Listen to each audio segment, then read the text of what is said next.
The very first time I was advised of this case, I was thinking to myself, okay, here we go again with another psychotic celebrity stalker. He did make remarks on the April 8th incident and yesterday's incident that he was Madonna's husband. He's rather deranged. Hoskins said, I'm going to kill you, and I'm going to slit Madonna's throat from ear to ear. When I met with Robert Hoskins on both occasions, he looked a lot like Charles Manson. Like a crazy-looking Charles Manson, which is saying a lot. His eyes were just so piercing and frightening that he looked like he was capable of doing anything. I thought, if this guy is crazy, if he gets a hold of my gun, he's going to kill me. There's a struggle over this weapon, and it was doubtful that Hoskins was going to survive those injuries. I have to get Madonna into court. We could not get her under subpoena. She was avoiding us. We're going to get her to court, no matter what it takes. Thinking back now, it seems like an episode of Twilight Zone. I mean, at first he seemed normal. And then after a while, he just got really bizarre with his ramblings. I really hope that she could tell the truth this time instead of lying all the time. Underneath his cot, he had written the Madonna Stalker. He was very proud of the fact that he was now known in the jail, so I heard, as the material man. He wanted to see her at the mental hospital, and they wouldn't let him watch TV, so he escaped. So now, out in the world, he actually does have a real identity for the first time. This is the convicted Madonna stalker trying to figure out how to live this life.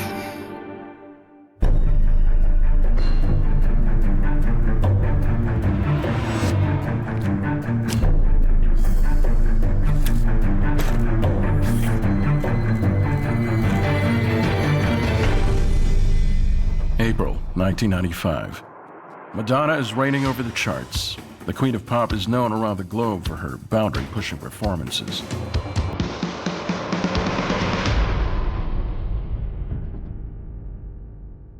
At her beautiful Hollywood Hills home, Madonna's head of security, Basil Steve Stevens, is on high alert monitoring an intruder who has breached the singer's compound. My name is Steve Stevens. I'm the owner of Close Range International. In the mid-90s, I was working for Madonna, and I was living security at her Hollywood Hills estate. It was very close to the Hollywood side. Stevens is monitoring the surveillance videos and sees Hoskins attempting to make entry into the residence. He threw his bags over the wall. I saw him. And Steve realizes, I've had enough of this. So he calls in backup. On this tape that we have, he leaps onto the carport. I mean, this man was absolutely amazing. I mean, he was like a gazelle. I mean, he jumped and landed, and even though he was a pretty big guy, Steve is watching him all this time. I called 911, and I told him we have a trespasser. I explained that it was on Madonna's property. He ran at me, and I had nowhere to go. And we were struggling, and I remember his hands were around my throat at one point. Steve is yelling, hoping that the security had shown up. He's going for my gun. Hoskins has an extensive history of violence, not just with strangers and police, but with family members as well. Stevens is fighting for his life at this point. My adrenaline went to 150. I reached for my gun. Madonna's home is under siege by a dangerous stalker. But 2 decades earlier in rural Oregon, a troubled boy named Robert, who will one day come to terrorize Madonna, is growing up in a violent home. Robert Hoskins had an awful childhood. We know his father beat him with a whip. It was an incredibly violent household. He was bullied in school. He was beaten by his father. We know that he was in the hospital for over a year from a car accident, had a serious head trauma. And then his brother reports by age 14, after he had a finger severed, got addicted to morphine. He had constant anger management issues. The beatings that he endured from his father, the unpredictable nature of how his father acted towards the family created this intense fear and anxiety in Robert. Halfway across the country, the material girl who is growing up in a very different environment is struggling to break free of her modest Michigan beginnings. Madonna grew up in Bay City, Michigan. She was the middle child of 6 kids. Her dad was a design engineer at Chrysler. Her mother was French-Canadian, of French-Canadian descent, who sadly died when Madonna was only 5. Her father remarried, and that didn't sit very well with Madonna, and that probably put her on the road to becoming, let's say, a rebellious kid. She was very smart, but she was also very rebellious. Growing up without a mother, your mother teaches you what it's like to be a girl and what it's like to be a woman, and Madonna didn't have that. And so she had to create her own version of what she thought a woman acted like and what a woman did. All she cared about was her father's attention and boys' attention and being number one and having everybody notice her. The death of her mother haunts Madonna throughout her life. She discovers dancing as a creative outlet that satisfies her desire for attention. Madonna was a cheerleader in high school, and she would do goofy things like do cartwheels down the hallways between classes. She decided that, no, I'm going to go to New York and I'm going to make something of myself. She was determined to be a bigger star, or at least have bigger ambitions, than everybody else around her. Hustling to make it in the big city, Madonna integrates into the underground party scene, eventually finding her very first opportunities as a musician. She ends up singing and playing drums in a rock band called The Breakfast Club. That evolves somehow into having a boyfriend named Jelly Bean Benitez, a very important DJ and disco producer. She moves in with him, and this is the beginning of her serious music career. She ends up on the radar of a guy named Seymour Stein, and Seymour Stein was the founder of Sire Records. And he came across Madonna, and he thought, this woman is something else. He was so determined to sign her that he was in the hospital. Madonna came to see him while he was in his hospital bed to hammer out a deal, signing her to Sire Records. And that's the beginning of the Madonna that we know now. Madonna releases her debut album, which hits the airwaves, changing her life forever. In 1982, Madonna released Borderline and Holiday, and those songs were huge. She was just on her way. I remember she went on American Bandstand at the time, and they asked her, what was her ambition, and she said she wanted to rule the world. Madonna blew up right away because nobody had ever seen anything like her before. Madonna managed to catch a wave. We were at the end of the new wave era, and that allowed for some quirky, eccentric, telegenic people to become stars. Madonna's ambition for power and fame finds immediate success, but the deranged stalker who will eventually test the limits of her power is now an adult with increasingly disturbing psychological issues. Children that are raised in violent households develop something we call complex trauma, and complex trauma creates adults that now have trouble coping with every stressor in life. He was aggressive and assaultive with family members. He was married and had 5 children, but he would beat his children and his wife to the point that they fled the state to get away from him. And he became extremely delusional. And according to family members, they started noticing a change in Mr. Hoskins. He started having these delusional fantasies about Madonna. He claimed that Madonna had picked him up while hitchhiking one day and that they partied together and had sex. Meanwhile, Madonna's continuing to make music and headlines alongside the year's biggest pop stars.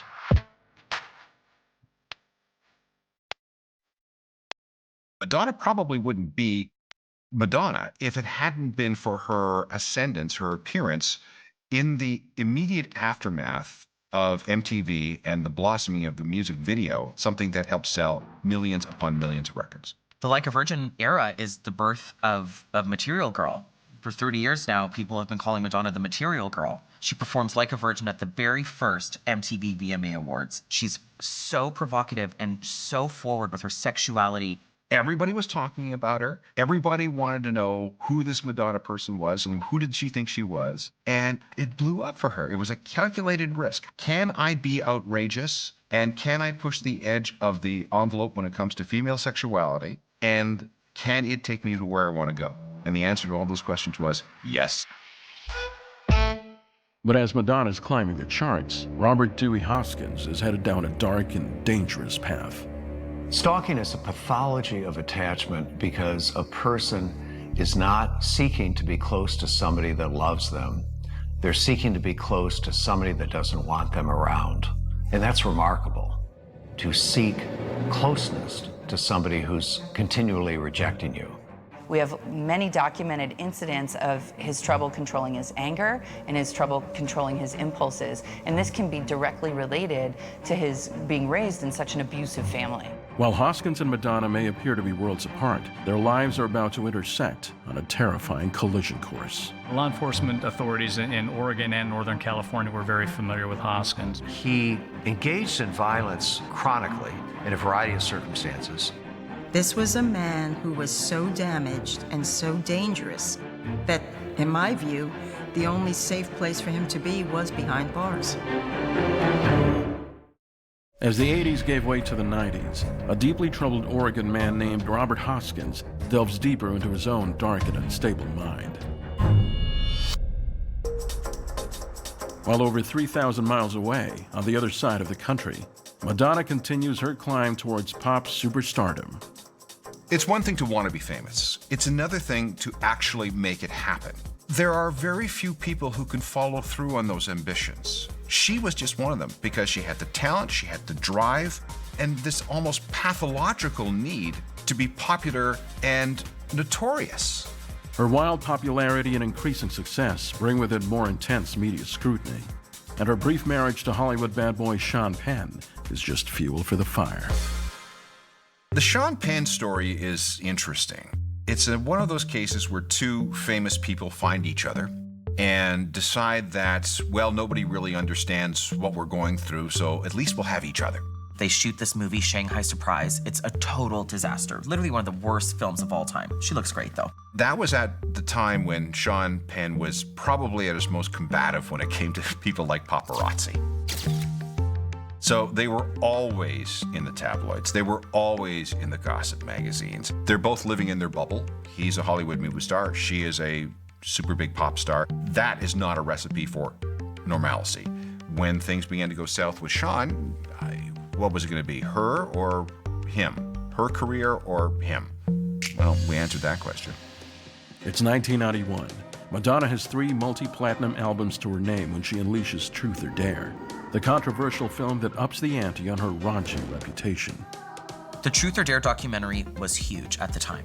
Nothing had ever been shown like that before. It changes pop culture history forever. The way that we know live pop performance now was changed because of that one tour and that documentary.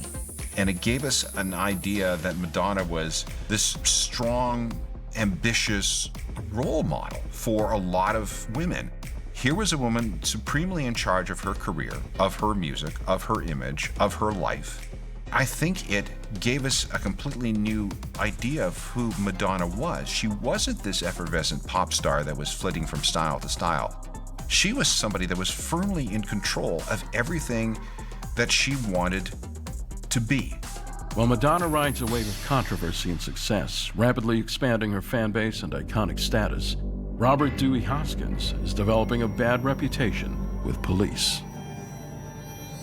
Law enforcement authorities in Oregon and Northern California were very familiar with Hoskins because of various run-ins over seemingly minor traffic incidents that escalated into altercations with police officers. He engaged in violence chronically in a variety of circumstances. He had a very, very unstable work history, personal relationship history. Hoskins' brother Michael had told me the story that he had tried to hit this officer, or did hit him over the head with a lead pipe.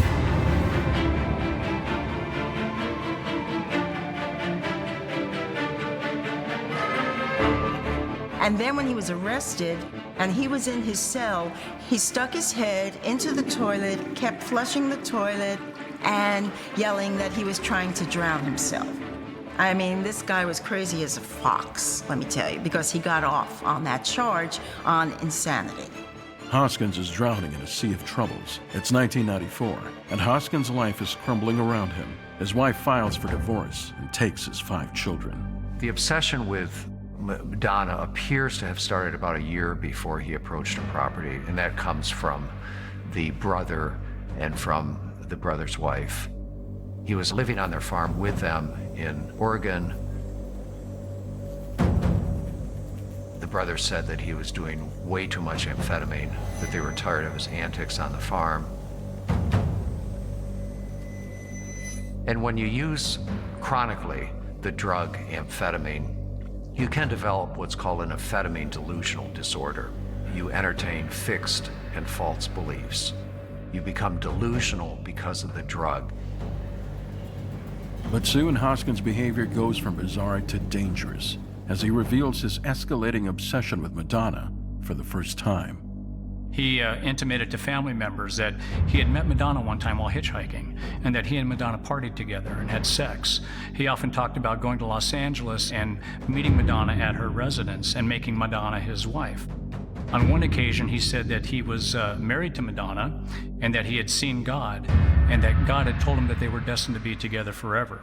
Robert Hoskins was diagnosed with schizophrenia. We know that people that have serious head traumas, they're more prone to seizure disorder, they tend to get dementias earlier in life, and we also know that they can have psychotic symptoms as well. And it seems that that's what happened in Robert Hoskins' case. This was an individual before he became the Madonna stalker. He had no stable job. He had a felony violent criminal history. He was now estranged from his brother and his sister-in-law. His wife had left him. She'd taken the kids. In many aspects of life, he was a complete loser. It's very important to recognize in a sense, the tragedy and the horror of schizophrenia. It creates oftentimes hell for the individual as well as for other people around them. What we know is that scientifically and biologically, there are differences between people that have schizophrenia, bipolar disorder, and the like, versus people that do not. There are chemical imbalances and sometimes brain structure differences between the two. Do we know every bit about how that works and how it evolves? Not necessarily.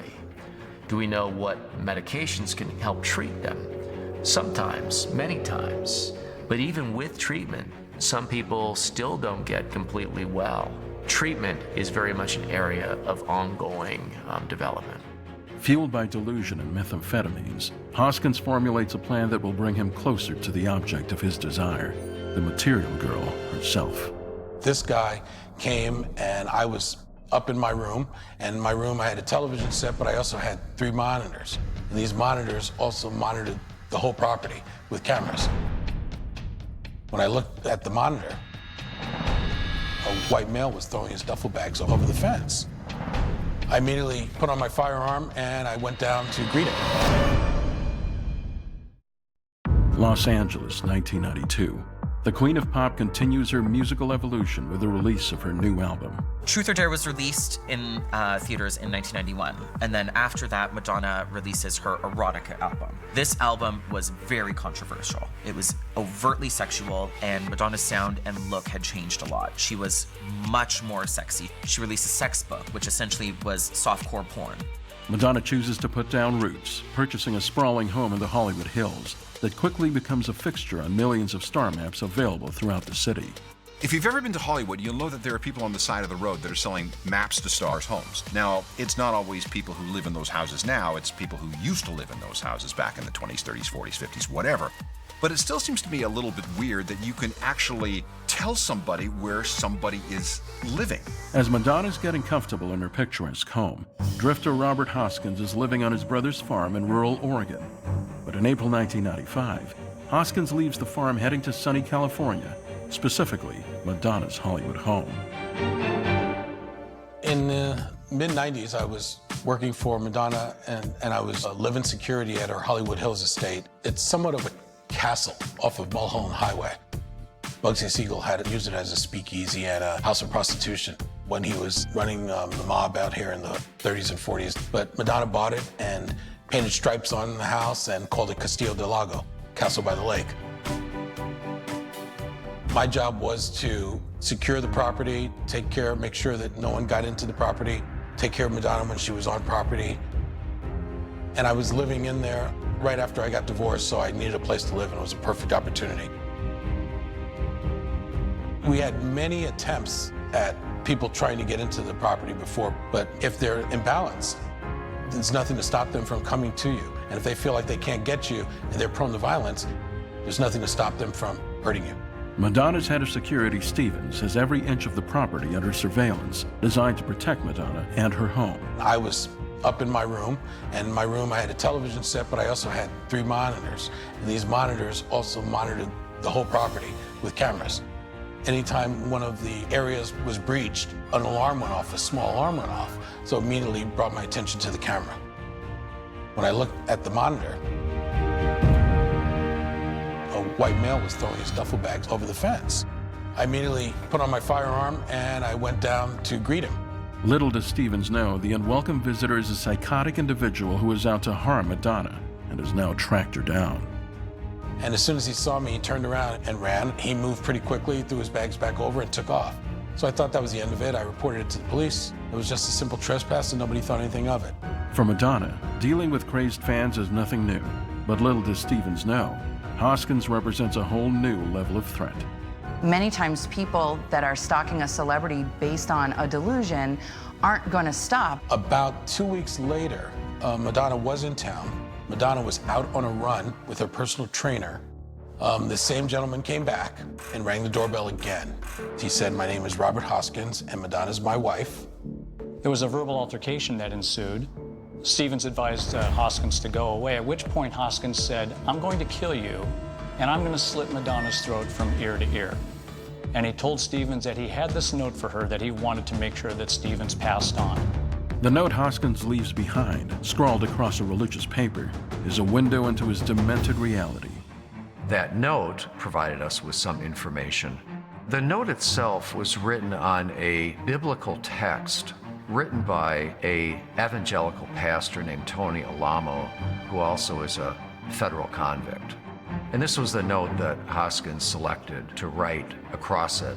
And the selection of that note, I think, was very important. The note itself made statements about his love for Madonna, the fact that he wanted her to be his wife for keeps. He apologized, actually. He said he was sorry. We don't know why. Her full name, her given name, was written across the word defiled. And we know that, of course, the word defiled means to morally corrupt. What you realize very quickly, the so-called religious text says that if you have sex with anybody but your spouse, you should be killed. The rescue fantasy in the Hoskins case is to this day unknown, but I think in many ways it was in his mind rescuing her from herself, that in his mind she was defiling herself and he wanted to return her to the state of Madonna Louise Ciccone, and that's why he wrote her name over the term defiled. It actually was quite frightening. So Steve confronted him and told him, "Go away, get out of here." And he started walking down this dirt road. And at that point, Madonna was riding up on her bicycle with her trainer. So she walked right past him as he was leaving her property, and her and her trainer were coming in. What's interesting about it is the road leading up to her house was also a walking path around the lake for hiking, so it's not unusual to see people walking. So by the time she got up to the house, Steve was there. He hurried her into the house because he didn't know if Hoskins was going to come back. I called the threat management unit and brought them out there, and I told them what had happened in the previous incident. I told them about this incident, and now this is 2 times that this guy has showed up, and he left his name. He said his name was Robert Dewey Hoskins. He didn't care if people knew who he was. The situation is quickly escalating. Stevens contacts LAPD's Threat Assessment Unit, which specializes in stalking cases, to report the disturbing visit. From a legal perspective, we've got 2 felony offenses. We've got the threat to murder Steve Stevens, which is a criminal threat, and then, again, the threat to slit Madonna's throat from ear to ear, which is also a felony criminal threat. So this is a person that we wanted to get in custody, and we were very concerned about. Unfortunately, Mr. Hoskins, being a drifter, living on the streets of Los Angeles, his whereabouts were unknown, and we weren't able to find him initially. Stevens informs Madonna of the unwanted visitor. True to form, she continues to work. Madonna focuses on her film career while softening her image. This includes diving into a new romance. So while Madonna is shooting the film Evita in 1995, she meets Carlos Leon. He's a personal trainer in New York City. Every day, Madonna is running in Central Park with Carlos, and the paps are taking pictures of them. So here was a guy that nobody knew. It wasn't a Sean Penn. It was the anti-Sean Penn. It was this guy that was working as a personal trainer, and they were suddenly together. Whoa, there's got to be a backstory here. We must find out more. Who is this guy? And, you know, he was just completely besieged from all angles. How did you, of all people, get to be with, father a child with, one of the most famous women of the last 200 years? But Madonna's very public romance with Carlos only intensifies Hoskins' desire to make contact. Steve Stevens, the LAPD, and Madonna have not seen the last of him. It was another Sunday night. It was also around the same time, around 7 or 8 o'clock. I called 911 and I told them we have a trespasser. So Hoskins then decides he's going to take a swim. It's May 1995. Madonna's in New York, shooting the video for her upcoming single, Human Nature, and escaping after 2 highly threatening visits to her LA home by deranged stalker, Robert Dewey Hoskins. They called me to alert me, hey, we may have a case for you, but they couldn't find Hoskins. And because the area where Madonna lived was up in the hills and there were all kinds of ravines and places where someone could hide, he literally just kind of disappeared. So we figured, okay, maybe he won't come back again. But little does Madonna know, Hoskins is determined to come face to face with the object of his obsession. Now, at the time, Stevens is there at the residence, and he's monitoring the surveillance video cameras, and he sees Hoskins, and he recognizes him from that prior incident where Hoskins threatened to kill him and kill Madonna. It was another Sunday night. It was also around the same time, around 7 or 8 o'clock. This time, he threw his bags over the wall. I saw him. I called 911, and I told them we have a trespasser. Unfortunately, trespassing is not a high priority for the LAPD. With no help coming, Stevens realizes he's on his own. So Hoskins then decides he's going to take a swim. So he strips down, jumps in the pool, takes a swim. And as he's coming out, Steve confronts him. I coaxed him out of the pool, and as he was getting dressed, I asked him numerous times, of course, to stop reaching his hand into his bag because I didn't know what he had. My words to him were, hey, why don't you just calm down, get dressed, we'll wait for the police to run their way, and we'll sort it all out. And his words to me were, I own this place, if you're trespassing, I want you out of here now. If you don't get out of here, I'm gonna kill you. He ran at me, and I had nowhere to go. And we were struggling, and I remember his hands were around my throat at one point. Steve is yelling, hoping that the security had shown up. Next thing I know, I could feel him towards my gun, and that was his goal, was to get my gun. My adrenaline went to 150. I reached for my gun and managed to get off 2 shots. Shot him in once at close range in the arm and once in the stomach. He went down. The 2 shots strike Hoskins in the arm and stomach. The LAPD arrive with the Hollywood Homicide Unit in tow. No one believes Hoskins would survive the injuries. There's a struggle over this weapon. He was completely within his rights to use the weapon at that point in time, and it was doubtful that Hoskins was going to survive those injuries. He was shot twice in the abdomen with a high-caliber handgun. But like most cockroaches, bad guys never die. Hoskins is still alive, to everyone's surprise, and tells police he was trying to get Stevens' gun. And thank goodness for Robert Dewey Hoskins being crazy and telling the police and the fire department the truth. And that was my saving grace. Hoskins is arrested and sent to Cedars-Sinai for treatment. Prosecutor Rhonda Saunders, known as the woman who stalks the stalkers, takes the case. I filed charges after I spoke to Madonna because I wanted to make sure she would cooperate with us. And when I spoke to her on the phone, what she said was she was terrified. She said she'd cooperate. She also said that she wanted to leave Los Angeles. She was having nightmares, that every time she heard a noise while she was trying to sleep, she would wake up and be up all night because she was afraid he had gotten out and was back in her house again. So she was fully cooperative at that time. October 30th, 1995, the judge sets a trial date. Now, Rhonda Saunders is on the clock. She must secure Madonna's testimony to convict Hoskins, but Madonna has changed her tune and is refusing to take the stand. Given the nature of criminal litigation and that there are statutes that define stalking criminally, and that within that statute there are certain things that have to be proven, that in a sense it compels prosecutors to engage in behaviors that can both further traumatize the victim as well as reinforce in the mind of the stalker that he does have a real relationship with the victim, because here she is testifying about me, and she's only 20 feet from me. So she had just gotten the role of Evita. This was a really big break for her. I mean, she was already a pretty big star, but this was a big movie.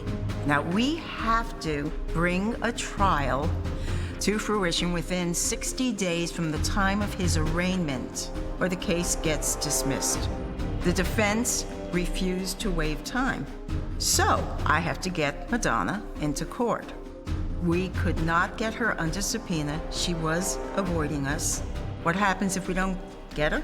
Case gets dismissed. Would Hoskins walk out the door? No.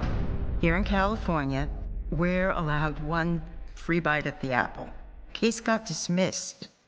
I was able to refile the case, and I immediately refiled it and went, we're going to get her to court, no matter what it takes.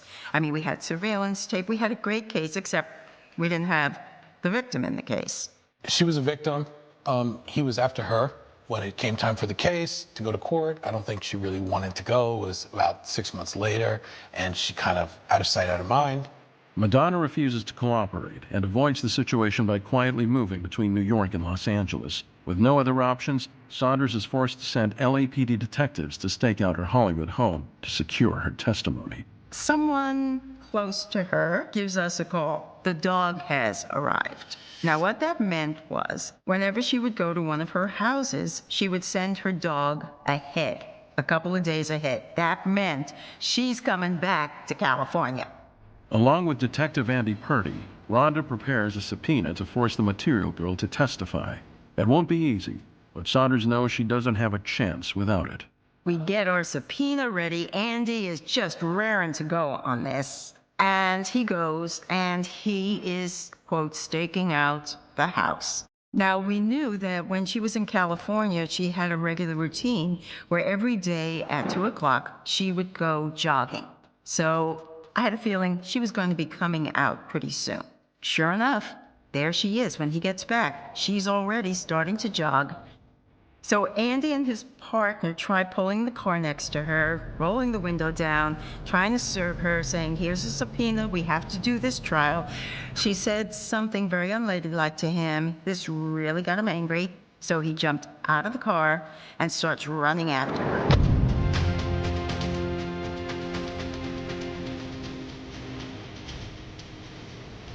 And he gets behind her, and he stuck the subpoena under her arm, said, you're served, be in court tomorrow.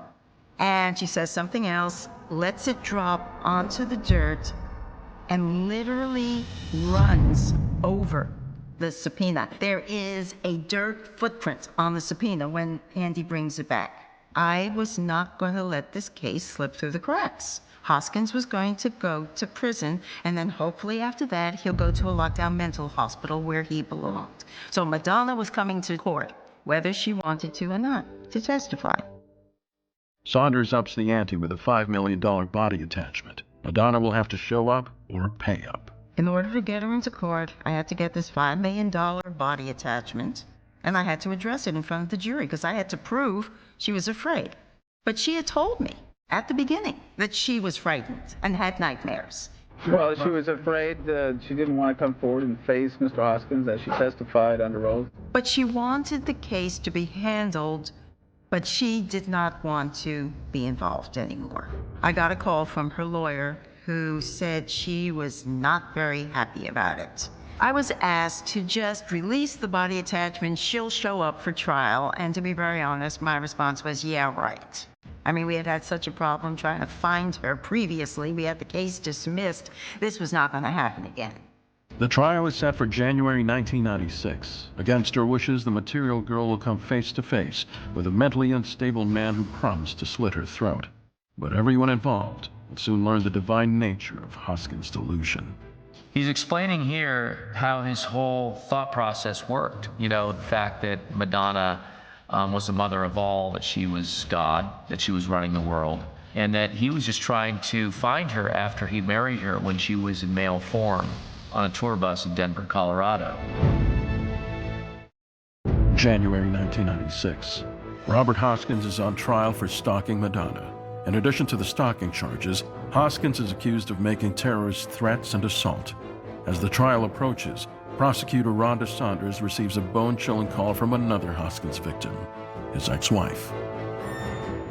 I got a call from Gail Hoskins. Gail Hoskins was Hoskins' ex-wife, and she had read my name in the paper and called me to beg me to please keep him locked up. He had been abusive, not only to her, but to their 5 children. She told me a story about how he had taken their 2-year-old child and thrown him down a flight of stairs and broke the child's arm, and told her if she went to the police, he would kill all the other children in front of her. The stakes just got higher for Saunders. Now anticipation is building around Hollywood. One of the biggest stars in the world heads to court. Countless cameras and photographers are lining the streets. It's a media frenzy. But will Madonna even show up? I very dramatically said, "The people call Madonna Ciccone," and she walked in, and she was dressed in a stark black suit. Her hair was pulled back into a bun, very little makeup, and she took the stand. So Rhonda manages to get Madonna into court, but she still needs her to convey her fear of the menacing stalker to the jury, or else Hoskins will walk. And Saunders refuses to let that happen. So I asked her, you didn't want to come here, did you? No. You say you were afraid of this man? Yes. Then why didn't you want to come here to testify? You never ask a question if you don't know what the answer is. And I knew what she was going to say. And she said, "The reason is I'm sick to my stomach, that I am deeply disturbed being in this room with this man who has threatened my life, has threatened to defile me, and we've made his fantasies come true. And he's getting what he wants, which is to be 10 feet away from me." Despite Madonna's chilling testimony, Hoskins isn't discouraged from his pursuit and shows his devotion in a highly unusual way. I'm sitting there, and I'm hearing something really weird coming from the other end of counsel table where he's sitting with his lawyer. And what is that? And then I realize, as she's testifying, Hoskins is humming like a virgin. While in prison during the trial, Hoskins doesn't let up. He continues to make his obsession with Madonna public.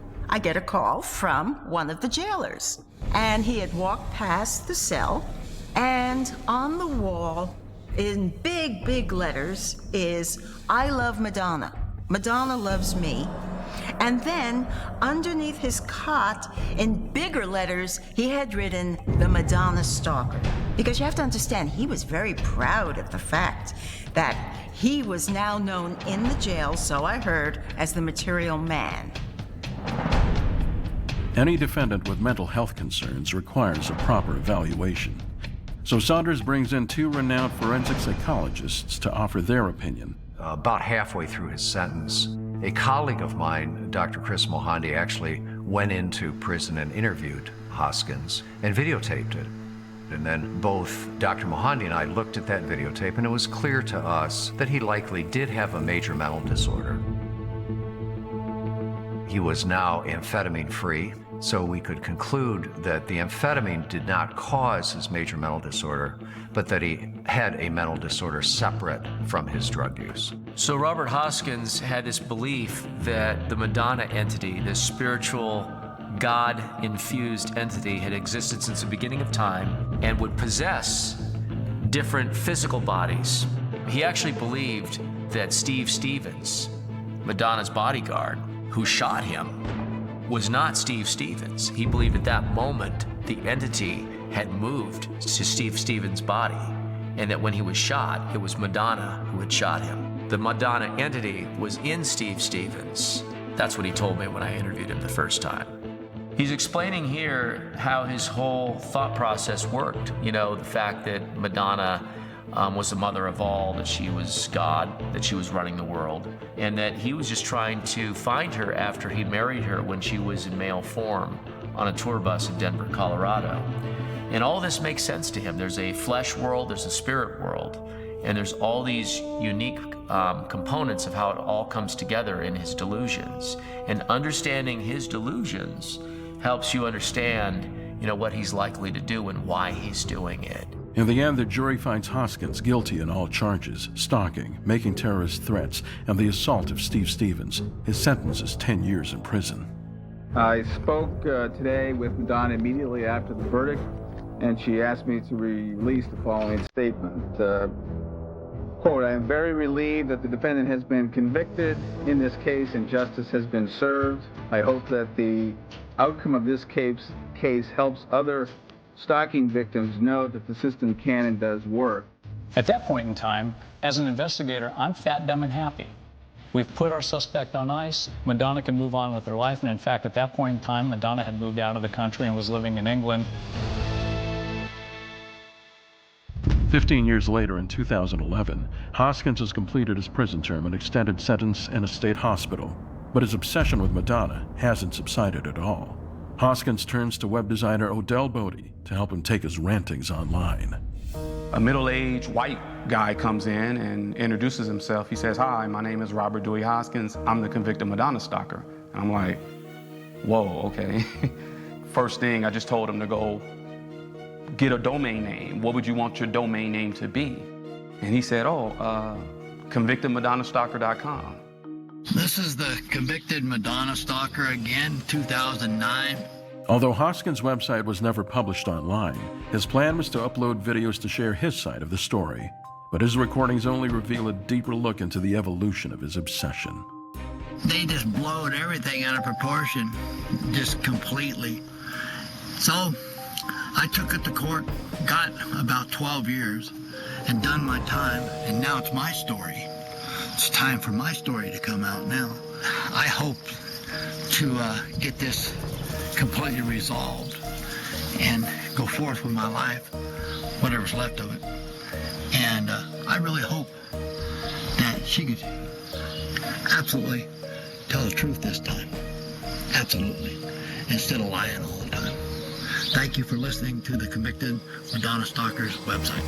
Over time, he developed this delusional identity as Madonna's husband. But once he actively began to stalk her, and then was eventually prosecuted for the stalking and sentenced to prison, the public and the media began to make that identity real by referring to him as the Madonna stalker. But this is my first peach cobbler I've ever made. And I'll tell you, I'll bet it's going to be good. Look at that. Man, oh, God. Wow, this is the convicted Madonna stalker, and at his house. So now, out in the world, he actually does have a real identity for the first time. And that's a problem. You know, you don't want to see yourself that way if you're truly getting well. This is the convicted Madonna stalker, living, trying to figure out how to live this life. This is his mission in life. He loves the notoriety. This is the convicted Madonna stalker, 2009. And guess what? I wasn't guilty. Nothing crazy about me at all. Signing on. Thank you. Hoskins finds himself back in a mental facility after a trespassing incident. He escapes, trying to make it to Indianapolis to see Madonna perform at the Super Bowl. So here we are, 17 years after his initial arrest, after he was shot by Madonna's security agent, after he served 10 years in prison, an additional 7 years in a secured mental health facility, just as obsessed with Madonna as the day he went in. I think that Hoskins will likely continue to focus upon Madonna because that has been his history for 20 years. I think he's extremely dangerous, even though he's been let out of the mental hospital. He has received no actual treatment. He refuses to take medication because he says, why should I take medication? There's nothing wrong with me. He's free now, and I believe he's back to his drifter lifestyle. I heard he was homeless. We don't know where Mr. Hoskins is today. He's still psychotic. He still has a thought disorder. There is no question in my mind that he's a highly dangerous individual. He's very, very committed to this delusion, very invested in this delusion. The question is, does he have the wherewithal now to act upon it? And I would say, yes.